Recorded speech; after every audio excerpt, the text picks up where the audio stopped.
안녕하세요. 책 읽어주는 편안한 엄마입니다. 오늘은 우리 시대 고향 같은 작가 전병순의 단편 테스트필을 읽어드리겠습니다. 작가는 전남 광주에서 1927년에 태어났으며 1950년 숙명여대 국문과를 졸업하고 1961년 한국일보 장편 공모에 절망 뒤에 오는 것으로 입선하여 문단에 데뷔하였습니다. 1968년 제5회 여류 문학상을 수상하였고 다수의 작품을 발표하였습니다. 저의 낭독과 함께하는 이 시간이 여러분의 바쁜 일상에 잠시 쉬어갈 수 있는 쉼표의 시간이 될 수 있기를 소망하며 구독과 좋아요를 눌러주시기 바랍니다. 테스트 필. 저녁 8시경 오채호 씨는 기분이 매우 우울해가지고 돌아왔다. 땀이 밴 채 검게 탄 이마가 번쩍이고 어깨는 처져 몹시 피로해 보였다. 휴. 대돌 앞에 서자 땀으로 쥐어짠 듯한 노타이를 벗어 아내에게 건네주고 그대로 양 허리를 짚어 다리를 벌리고 서서 무언지 생각하는 듯한 표정으로 마루 끝을 한없이 노려보고 있었다. 늦으셨군요. 왜 그러세요? 아니, 별일은 아닌데 여하튼 이놈의 장마는 8월이 다 가는데도 계속될 모양이니 원. 그러게 말이에요. 그를 크로 발음함으로써 아내도 지극히 어처구니 없어야 하는 동감을 표시했다. 씻고 오세요. 시장하실 텐데. 운물가에는 물달팽이가 발밑에서도 밟히고 두레박줄에서도 잡혀 징그럽게 으깨지곤 했다. 씻어도 금방 또 끈적거리는 등을 방바닥에 붙인 채 오채호 씨는 인조 속바지 바람으로 다리 포개고 누워서 혼자 참 한다. 왜 그러세요? 무슨 일이 있으셨던가 보죠? 네, 참 더러워서. 말씀해 보세요. 당신이 알 필요까지는 없는 얘기지만 말야. 재작년에 도로 영전한 산업과장 있잖았어. 김 과장님 말이죠? 응. 그 친구가 있을 때 방수림을 한 군데 벌채 허가내 준 적이 있었거든. 보안림 해제 수속을 밟아주고 말야. 그게 이번에 문제가 되고 있잖아. 이렇게 장마가 오래 계속되고 와룡저수지 두기 불안해진다니까. 따라서 그 방수림이 없어진 게 자연히 문제가 된단 말이야. 김 과장이 벌채 허가를 내주었다면서 당신이 걱정할 건 또 뭐예요? 하는 물음을 아내는 하지 않았다.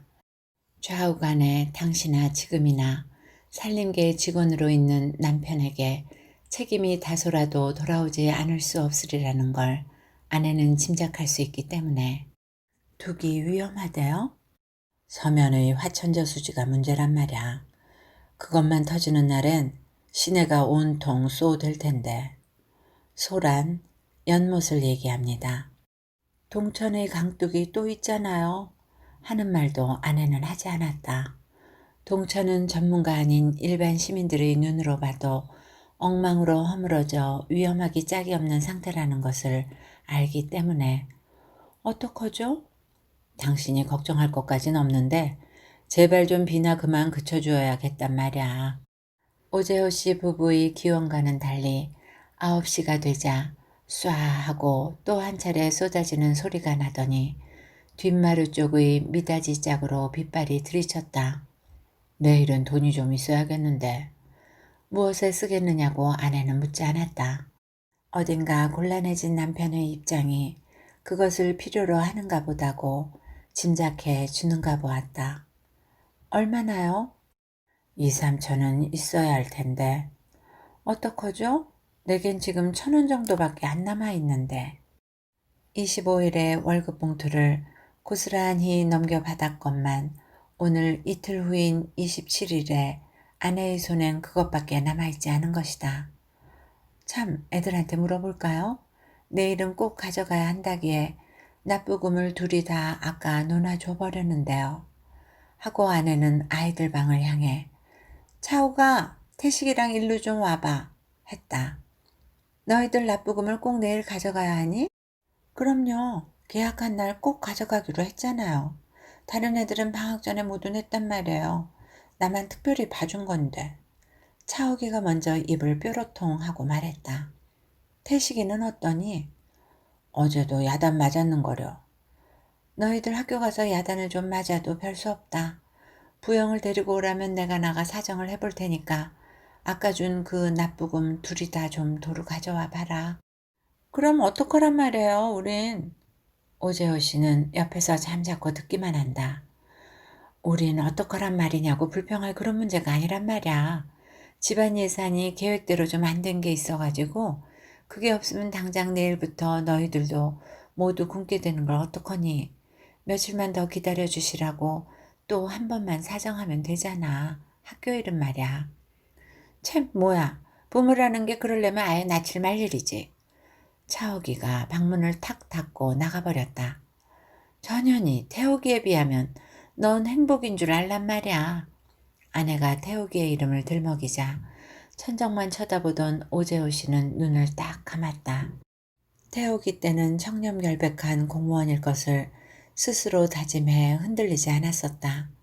그래서 5급 공무원의 박봉으로는 중학교 이상 더 가르칠 자신이 서지 않아 우등 졸업을 한 그 애에게 고등학교 진학을 단념시킬 수밖에 없었다. 졸업날 태옥의 눈에서 후드득 떨어지던 눈물을 오재호 씨는 잊지 않는다. 아빠의 무능을 용서해다오.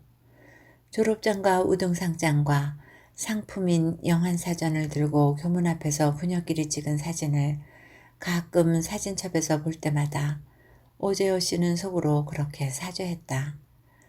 태식이가 고등학교에 진학할 때에는 몇 날 며칠 고민한 끝에 오재호 씨는 처음으로 부정이라는 것을 저질렀다. 악명 높은 제목 상인을 따라가 그가 미리 준비해 가지고 와 주머니 속에 쑤셔 넣어주는 봉투를 요릿집에서 모른 척 받아온 것이다. 그때 오재호 씨는 자신의 의지 박약을 얼마나 한탄했던가. 태식의 졸업날에 찍은 사진은 장남인 그가 시내에선 인류 고등에 3등으로 합격해둔 몸으로서 수석 졸업의 지사상을 받고 졸업생 대표로 멋들어지게 답사를 읽고 한 영예를 본 끝이었지만 오재호 씨의 표정은 태옥이 때보다 더 우울하게 찍혀져 나왔었다. 이후로 계속 청렴결백의 공무원이지 못하게 된 몸의 비애를 그는 한결같이 상냥한 아내와 매번 우등만 해오는 사남매의 건강한 모습을 바라봄으로써 위안받곤 했다. 고2짜리 태식이로부터 중3짜리 차옥이와 국민학교 6학년인 차식이와 4학년인 삼식이, 삼남 이녀의 가장으로서 오재호 씨는 노상 해저 금이 간 구두와 퇴색한 양복에 촌스런 넥타이만 메고 다녀도 다른 직원이나 시내 사람들 앞에 기가 죽진 않았다.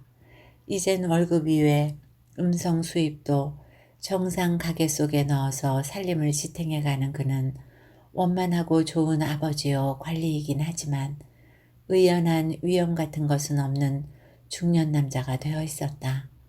지금도 차옥이가 버르장머리 없는 말을 아버지 앞에서 갈기고 나가도 오재호 씨는 못 들은 척하고 있다가 눈만 감은 것이다. 태식이가 말없이 일어서 나가더니 차옥이의 목까지 앞에 납부금을 도로 가져다 놓고 갔다. 자리를 하지요? 아내가 조용히 묻고 이부자리를 내렸다. 앞문도 닫고 불을 끈 다음 요위에 누운 오재호 씨는 괴로운 가슴을 부여한 듯 아내를 꼭 껴안았다. 어쩌자고 이렇게 쏟아지는 거야. 글쎄 말이에요. 얼마큼 후 내외가 잠든 다음 머리부터 온통 젖은 태옥이가 입술이 파리해져 까뒤집힌 비닐 우산의 대만 쥐고 돌아왔다. 언니 어떻게 왔어? 말도 마라 얘. 이쪽 골목이 온통 강이야 강. 물이 여기까지 차지 않니? 하고 무릎보다 조금 아래를 가리켰다. 휩쓸려 내려가는가 하고 혼났어 얘.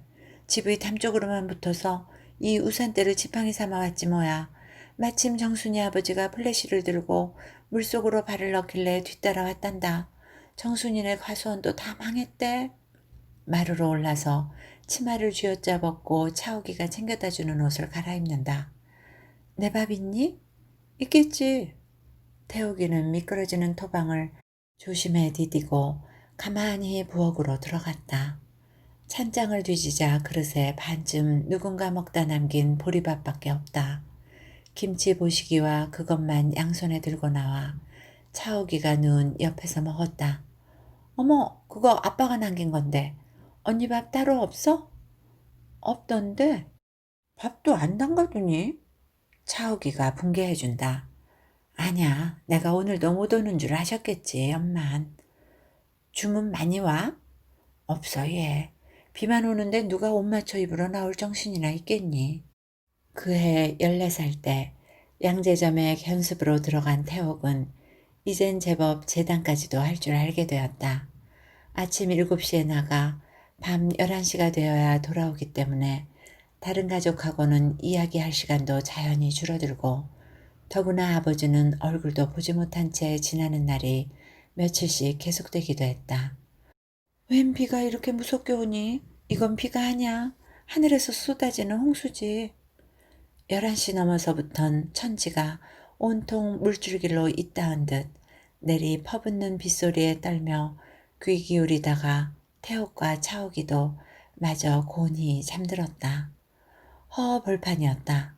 풀 한 폭이 돋지 않은 메마른 땅을 4마리 늑대에 쫓기며 오재호 씨는 달리고 있었다.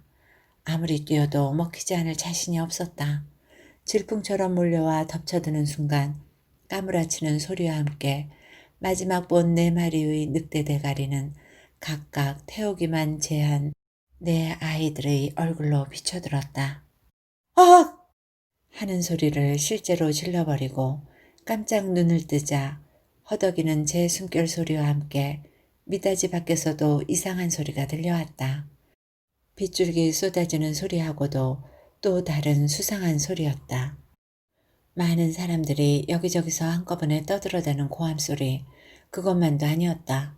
쏴쏴 쿨쿨 넘치는 것 같기도 하고 슛슛 밀려드는 것 같기도 한 그것은 분명히 물소리였다. 아, 물!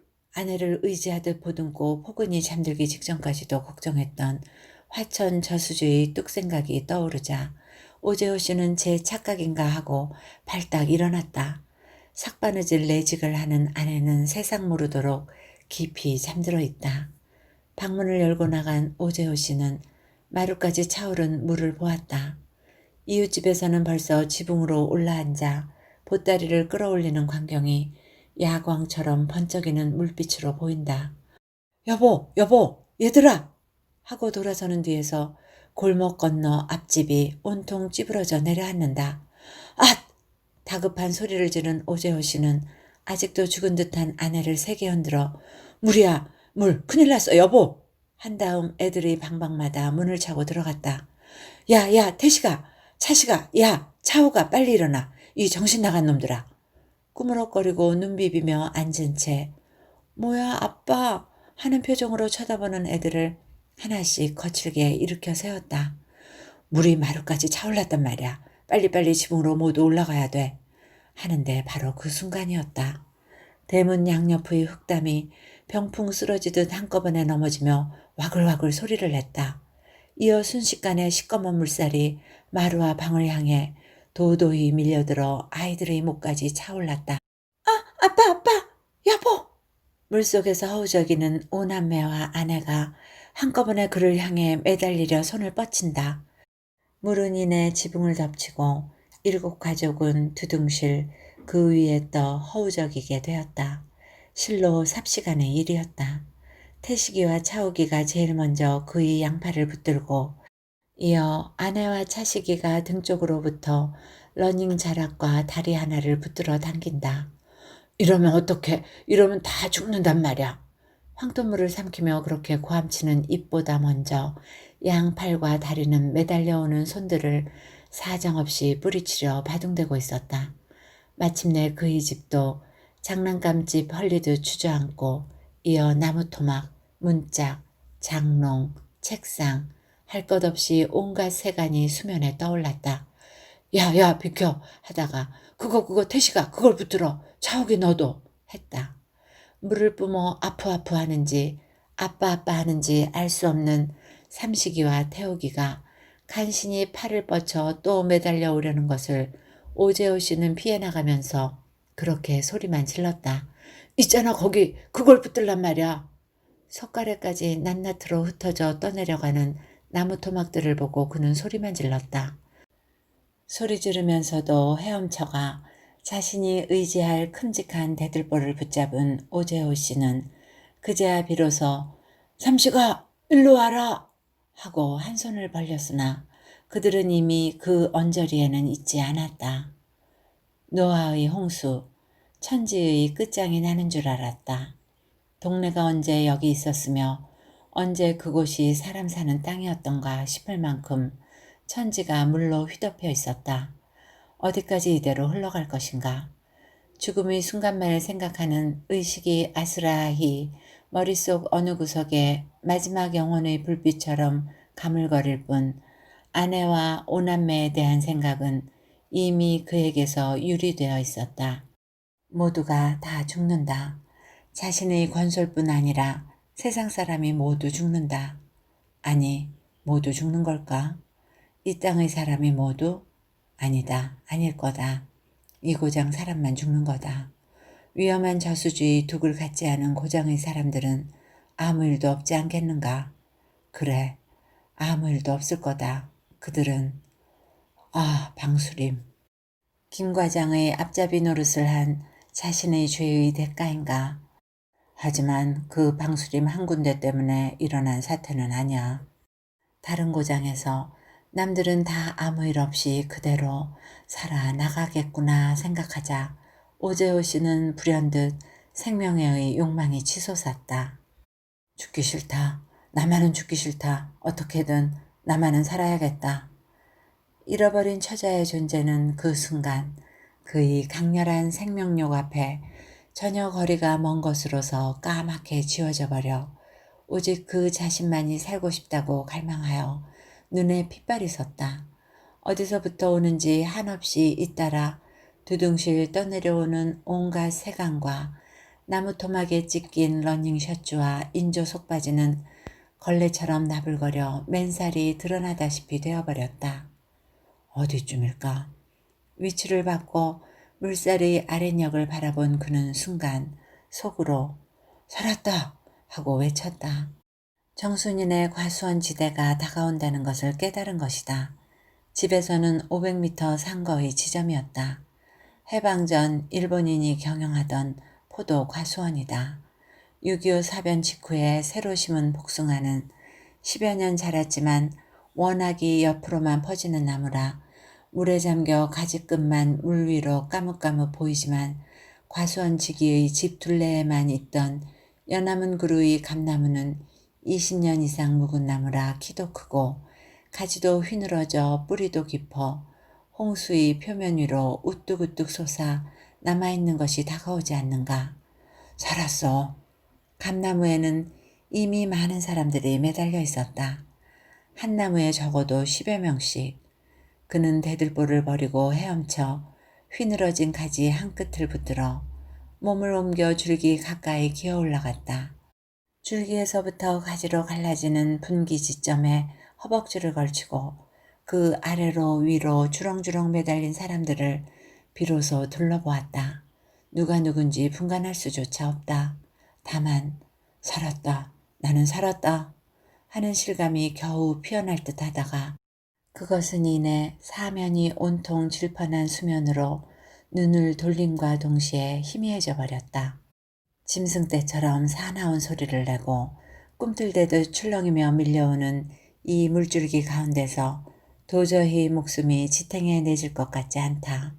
아직도 하늘은 내리퍼붓기를 계속하는데 언제 비가 그치고 물이 빠져 이 추위와 손발이 저려드는 공포에서 해방될 것 같지 않은 것이다.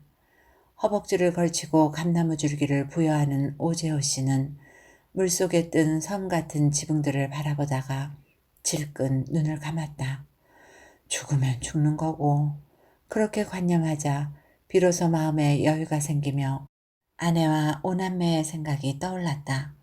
모두가 죽었을까? 떠내려가서. 질끈 감은 눈 안에서 그는 마지막 헤어지던 순간의 그들 하나하나의 모습을 그려보았다. 한꺼번에 아빠, 아빠 하고 매달려오는 것을 사정없이 뿌리치던 기억이 난다.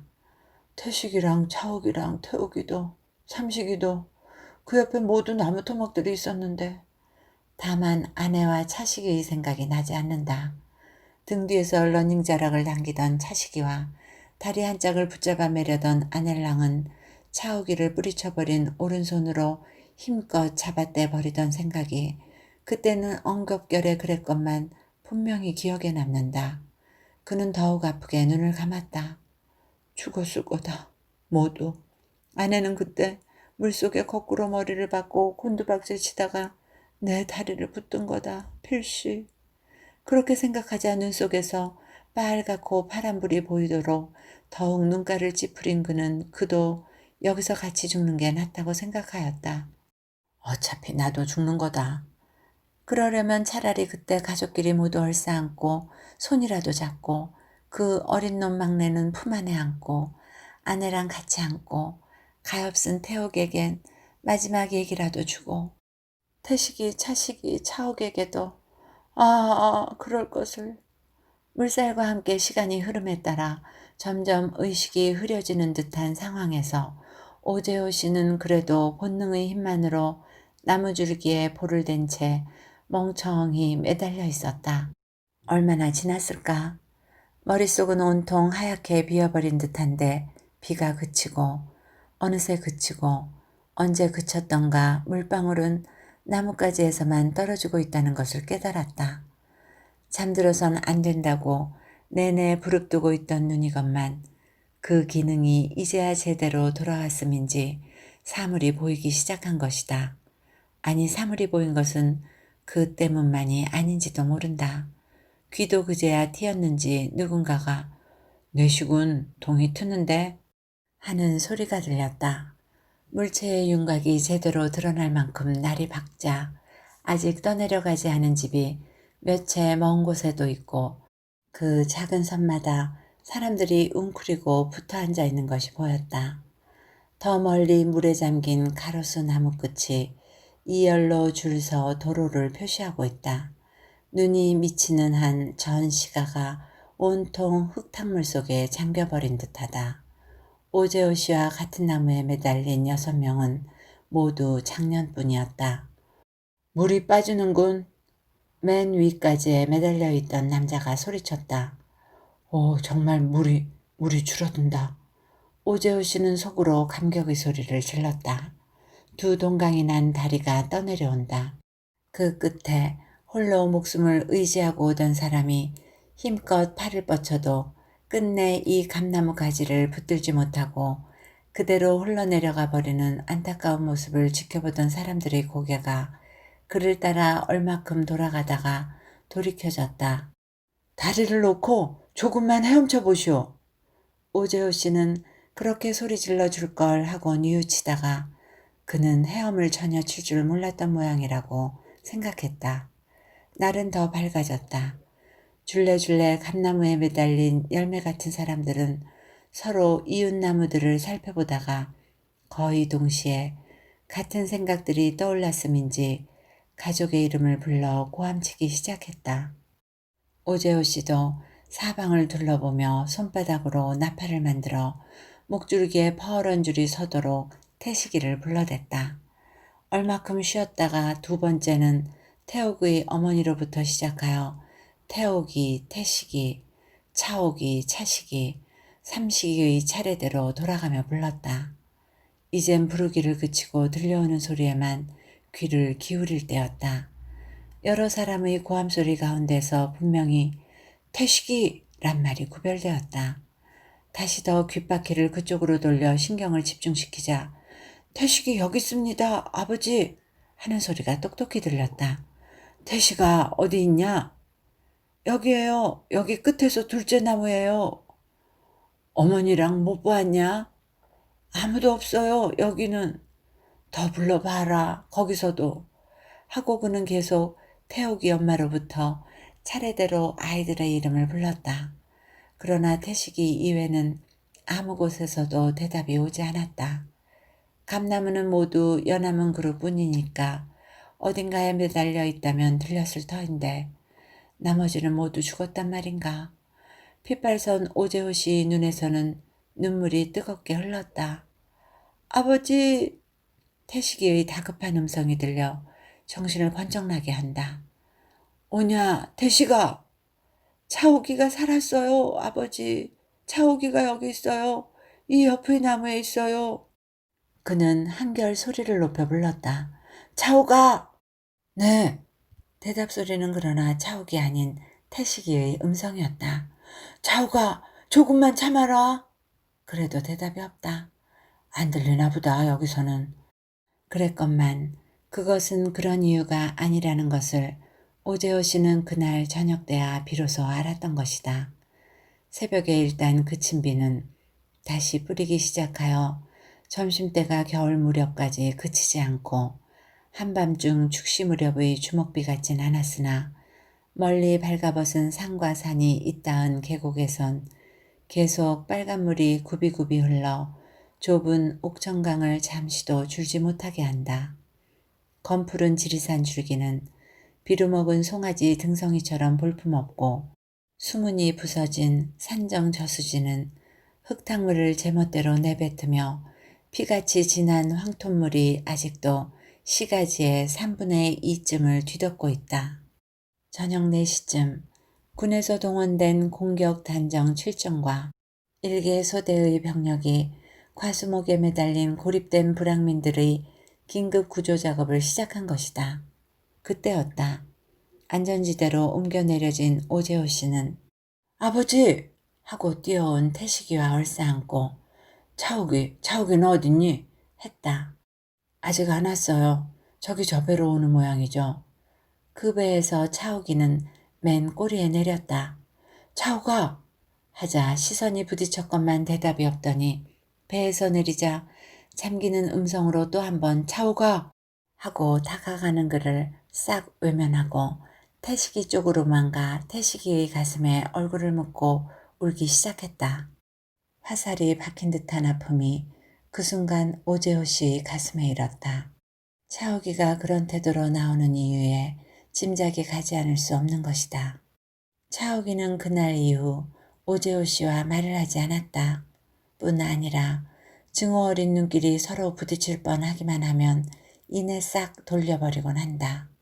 집단 수용소인 S중학교 교실 바닥에서 태식이와 셋이서 굶고 떨기만 하던 이틀 동안도 그렇고 다음날 헬리콥터로 구조되었다는 어머니와 차식이가 와 얼싸안을 때도 그랬다. 이웃집 순길이 아버지가 제 막내인 줄만 알고 옆구리에 낀 채 문짝에 의지하고 흘러가다가 지붕만 떠내려오는 그 위에 올라앉아서야 아니라는 것을 알았다는 삼식이가 총알같이 엄마 품에 안길 때도 차옥이는 그랬다. 태옥이만 살았으면 태옥이만. 아내가 그렇게 되풀이하고 수용소마다 다 뒤져도 아직은 없는 모양인데 오재호 씨가 약하게 되뇌이자 죽어버리는 게 낫지 뭐. 살아서 기어들어올 필요가 없잖아 엄마. 하고 차옥이가 외면한 채 표독하게 야죽거렸다. 무엇에 부딪혔는지 왼쪽 어깨가 온통 벌겋게 벗겨져 쓰려 죽는다고 울부짖으면서도 병원에 가지도 못하고 약도 아직은 얻어바르지 못하는 차식의 뒤에서 또 한 번 흥, 언닌 죽었을 거야 한다. 그때였다. 아내가 이년아 하더니 차옥이의 따귀를 갈겼다. 이년아 태옥이가 죽으면 니년이 시원할 게 뭐가 있니 이년아. 이 인정말이 없는 년아. 오재호 씨는 녹이 충천한 듯한 아내를 말리지도 못하고 아니 제대로 쳐다보지도 못하고 그만 슬그머니 일어섰다. 그는 지금 아내도 두렵다. 아내뿐 아니라 쓰리다고 울부짖는 차식이도 엊그저껜 얼싸안기까지 했던 태식이마저도 지금은 그에게 어딘지 서먹한 말과 표정밖에 건네주지 않은 것이다. 아니 아는 것처럼 느껴지는 것이다. 태식아. 그러나 그 애는 맏아들답게 전에도 언제나 의젓했다는 자신을 가지며 엄하게 불러놓고 그가 네? 하고 쳐다보다 눈길이 부딪힌 그 순간 오재호 씨는 또 어쩐지 캥기는 것 같은 기분에 쫓겨 자기가 먼저 눈길을 한번 피했다 돌이키며 나 또 한번 돌아보고 오마 하고 밖으로 나왔다. 여지껏 태욱이가 돌아오지 않는다는 건 무엇을 뜻하는가. 그는 발길을 수용소 쪽으로 돌리지 않고 이젠 무용고 사망자만 안치해 놓았다는 장소로 향했다. 물은 빠졌다 하나 떡반죽처럼 질퍽거린 진흙더미 속에서 사람들은 시체를 파내느라고 여기저기 모여있는 게 보인다. 그 옆 흙더미 위에 펑퍼짐하게 앉아 통곡하는 여인이 있는가 하면 5가족을 잃고 고아가 되었다는 어린아이가 발버둥치며 울고 있는 풍경도 보인다. 긴급 구호로 공수되어 온 천막이 곳곳마다 쳐진 그 언저리에는 지푸라기나 기둥들이 흩어져 황량한데 그래도 결괴를 면한 일부 강둑에 올라보자 결괴란 방죽이나 둑 따위가 물에 밀려 무너진 걸 말합니다. 그 마의 강변에는 빨래하는 아낙네들이 늘어앉아 있고 옷가지들이 둑가에 널려 있다. 곳곳마다 덮지도 않고 나열해 놓은 남녀노소의 시체들은 상처투성이에다 몹시 부어 거의 신원을 확인하지 못할 상태였다. 그래도 오재호 씨는 머리칼이 짧은 여자 시체들만은 눈을 깜빡이며 찬찬히 들여다보고 왼쪽 아랫볼에 점이 있는가 윗니 오른쪽에 덧니가 있는가 살피고 다녔다. 질퍽거린 땅이라 해가 더 기울기 전에 수용소에 돌아가야 한다고 발뿌리를 돌린 오재호 씨는 가족이 있는 그곳이 마치 교도소처럼 싸늘하고 싫은 기분에 휩싸였다. 굶주리고 추워 무거운 다리를 옮겨떼는 그는 문득 전날 밤에 쫓긴 늑대 꿈을 생각해냈다. 4마리의 늑대. 그것은 태우기만 없는 내 아이의 얼굴이었다. 그 4마리에 쫓겨 마침내 덮침을 당하는 순간에 잠이 깼던 꿈을 오재호 씨는 조용히 음미하여 해몽해 보려 했다. 닷새가 지났다. 집단 수용소에는 1인당 2홉 5작씩의 쌀과 한 세대의 양은솥 하나씩이 헬리콥터로 수송되어 배급되었을 뿐 전국서 모여든 각종 구호품은 시의 문턱쯤 되는 곳까지 와서 길이 막혀 산같이 쌓이기만 했다. 6살부터 시작된 오남매를 2팔로 감싸 안고 앉아서 보채는 아이들에게 울지마. 곧 먹을 것이 온단다. 집도 다시 짓게 된단다. 조금만 참아보자. 하고 애원하며 몸부림처럼 중얼거리던 30대의 남자는 이제 아이들이 모두 설사와 피똥을 싼다고 약이 없음을 저주하며 아내와 다투고만 있었다. 상하수도가 터져 극심한 식순환의 장티푸스, 이질, 폐렴 환자가 날로 늘어가는 수용소 안에는 처음 2, 3일만 엉겁결에 당한 이 어처구니 없는 비극에 비애도 절망도 차라리 표정이 없는 상황들이더니 이젠 그래도 살았음을 천만다행으로 여기는 순한 생존의 경험담이 제각기 풀려나오고 있었다. 오주사 하고 악수의 손부터 내밀어 피차의 생존을 기막혀야 하며 다가오는 사람들의 입에서도 처자들 앞에 마음이 더 비참해지는 이야기가 곧잘 나오곤 했다. 죽어도 같이 죽자고 마누라를 옆구리에 끼고 헤엄쳐 나가 이웃집 감나무 위에 올려놓고 보니까 이건 마누라가 아니라 생전 처음 보는 남의 노인네 아닌가 말이야. 다행히 살아 돌아와 주어망정이지 참 기가 막히더군. 뒷다리에 매달려오는 아내를 힘껏 잡아떼버리고 혼자만 간 오재호 씨는 나가서야 우리 의복 배급이 나온다니까 하고 밖으로 나와버려야만 했다. 지 막내인 줄 알고 삼식이를 껴안고 살려준 순길이 아버지가 답답하면 건너와서 그거 참 제명이라는 게 따로들 있는 모양이지 하고 순길의 죽음을 슬퍼하는 것만 보아도 오재호 씨는 고맙다는 말도 없이 벙어리처럼 입을 다물고 있어야만 했다. 그날 하루 내린 비가 그 전달 한 달간의 강우량과 같았다는 그 무서운 재난 앞에 10개의 동이 온통 물에 잠기고 만여 명의 이재민에 천여 명의 사상자를 낸 S씨는 2개월 후엔 제법 정리 복구되어 갔다. 새로운 도시 설계에 따라 연부 상환의 문화주택들이 서고 하천에 흐르는 방향도 바꿔 새로이 천년대계의 제방이 쌓여져 갔다. 잃은 사람은 잃고 남은 사람들만 모인 가정들에서는 상처 밑에서도 웃음은 웃음대로 피우면서 힘을 합해 재건의 피땀들을 흘리고 있었다. 오재호 씨의 가정도 물론 그랬다. 진흙더미를 측량해 집터도 찾고 문화주택도 얻었으며 영영 시체마저 찾을 길 없는 태우기를 위해 나를 받아 전 가족이 절에가 명복을 빌어주기도 했다. 아버지는 군청으로, 아이들은 학교로, 아내는 집에서 삭바느질을. 그렇게 모두 예전대로의 생활로 돌아가 겉으로 보기야 평화를 되찾은 가족들이었다. 그러나 그 가정은 그전대로는 아니었다. 가장인 오재호 씨의 위치가 없었고 자식들은 자식들대로의 위치에 있지 않았다. 전보다는 미소와 말수만 적어진 아내는 장녀의 죽음을 슬퍼하기 때문이라고 해석할 수 있다 하더라도 그로서는 그러한 아내의 얼굴을 쳐다보는 순간 금방 죽게 되면 처자도 모르고 저만 살려는 남편, 저런 남편을 믿고 어떻게 사나 하는 생각이 그녀의 가슴속에 새겨있는 듯 느껴져 눈길의 안정을 찾을 수 없는 것이다.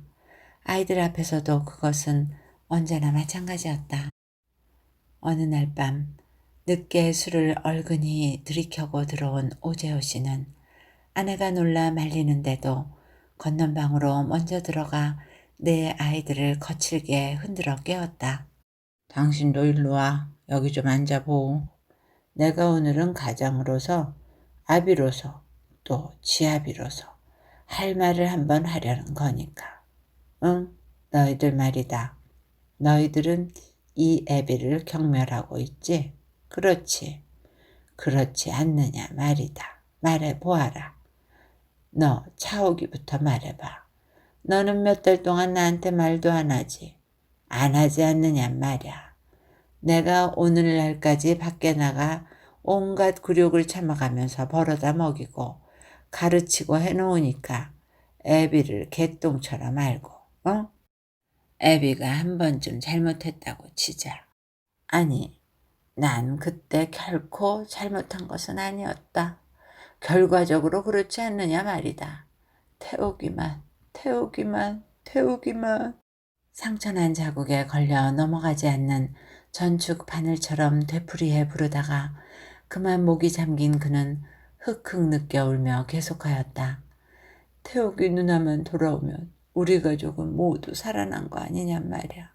남들은 부모를 잃고 온 가족을 다 잃고 어떤 집은 씨도 남지 않게 되고 그런 사람들도 있는데 우리 모두가 이렇게 살아난 것은 그래도 그때 아빠가 정신 차려 지혜롭게 너희들한테 나무 토막을 갖게 붙들라고 일러준 때문이 아니냔 말이야. 말들을 해보아. 응? 아니냔 말이야. 그는 소리를 질렀다. 그것은 아이들에게 이해를 강요하려는 뜻이라기보다 차라리 반박하고 일어서는 지 양심부터 억압하려는 발악처럼 들렸다. 한꺼번에 얼싸안고 매달려 몸부림치면 그때 우리는 거기서 다 죽었단 말이야. 우리는 남들보다 늦게야 눈을 떠서 남의 아버지처럼 내가 너희들을 보살펴줄 마음의 준비가 없었지 않느냐 말이야. 그걸 모르겠니? 여보, 당신도 모르겠소?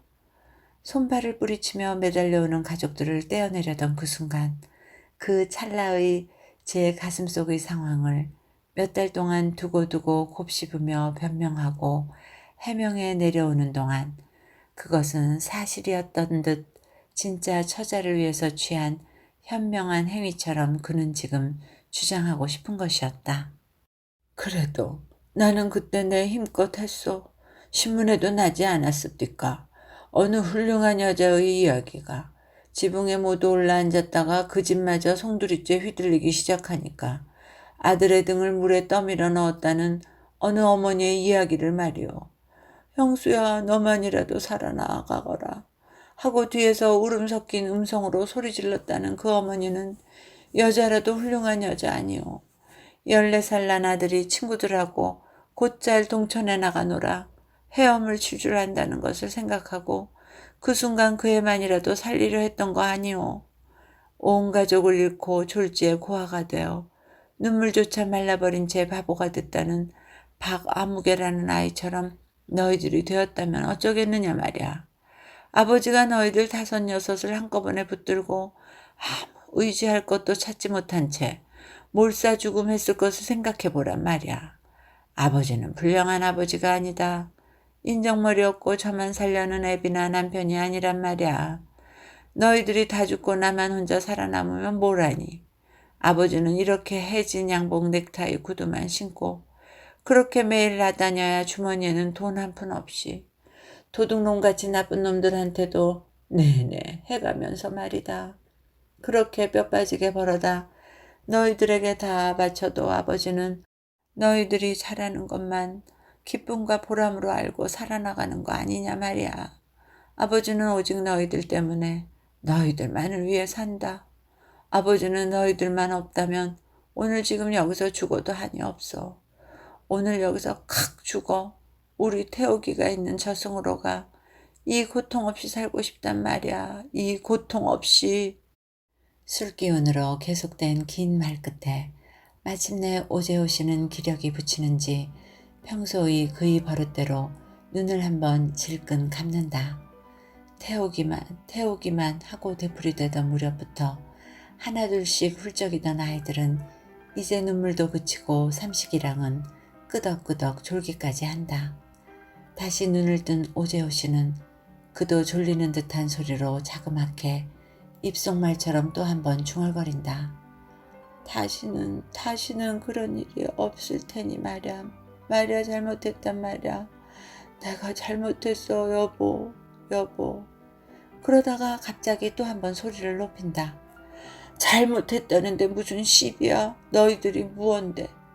다신 내가 잘못 안 했다는데. 뒤죽박죽대고 조리도 없는 마지막 말로 보더라도 오재호 씨의 그것은 분명히 주정일 뿐임에 틀림은 없었다. 이야기는 여기까지입니다. 군청에 다니는 지방공무원으로 어렵게 살다가 적당히 부정에도 익숙해진 오재호 씨는 살림 벌채를 허가해준 때문에 장마철 엄청난 수해를 당하며 큰딸을 잃게 됩니다. 또한 물에 잠겨 자신만 살려고 가족들을 뿌리친 일로 가족들과의 관계가 싸늘해집니다. 어느 날 술기운을 빌어 뉘우침과 자기 변명을 늘어놓으나 여전히 아이들에게는 주정 속의 진담이 받아들여지지 않습니다. 방수림 벌채 허가만 안 내줬어도 이런 비극은 막을 수 있지 않았을까요? 어떻게 들으셨는지요? 여러분 모두에게 좋은 시간이 되셨기를 바라며 오늘도 행복하세요.